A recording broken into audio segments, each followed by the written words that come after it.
Growing up, we always understood that we had our Bible and the Gentiles had their Bible, the New Testament, and that they were two completely separate books.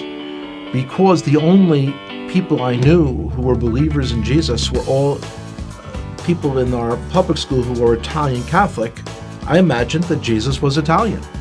And so the understanding that he's actually Jewish was a shock.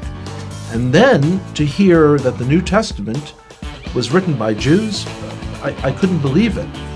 My expectation was that the New Testament was like my grandparents had told me. It was a book on how to persecute the Jews, and it's something you should stay away from.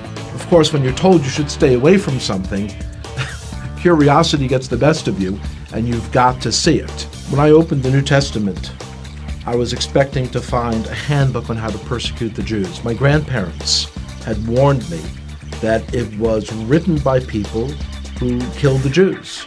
That's what I was expecting to see, and yet when I'm opening it, I'm reading a story written by Jews about Jewish people. The New Testament was a fascinating book. And so as I opened this book in the library, I kind of looked around, made sure that none of my friends had seen me taking a Christian Bible off the shelf. And I opened it, here's the first sentence. It says, "This is the genealogy of Jesus the Messiah, the son of David, the son of Abraham." So 3 people are mentioned, and they're all Jewish. I was very shocked. And as I continued to read, I'm reading the story of a Jewish man who was born in a Jewish village, in a Jewish country, and one day walks into a synagogue and announces that he is the Messiah. The more I read the words of Jesus, the more I became attracted to him. It was as beautiful as anything I had ever read in any other part of the Bible. As I came to faith that Yeshua, that Jesus was the Messiah, it was clear that that was the most Jewish thing I could do. This is not a person who's a renegade to our people. This is the one who was promised in our Bible, the 53rd chapter of Isaiah. It is astonishing. If you would just read that chapter, just without the Bible being around it, you would say, oh, this is some Christian Bible. This is Jesus. When you realize, though, that it's in the middle of our Bible, our Jewish Bible. When I first came to faith, I dared not tell my father, because this is a time period in the 1970s when there were lots of gurus and cults. And he was very concerned about me getting involved in some crazy sect and going off someplace. So I waited for months.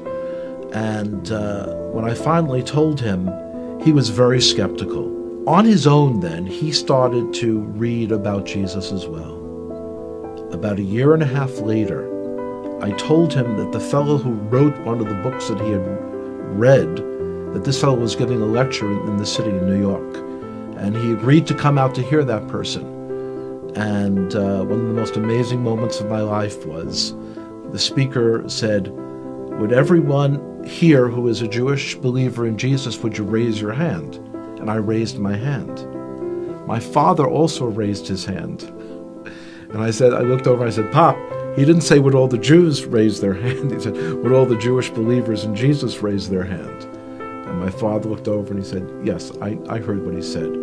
The decision to come to faith in Jesus as the Messiah was not something that was a momentary lark. It wasn't something that was a passing fad. And I could see changes in myself that I knew were not from within myself. I had kind of tapped in to a truth for our Jewish people that was very powerful.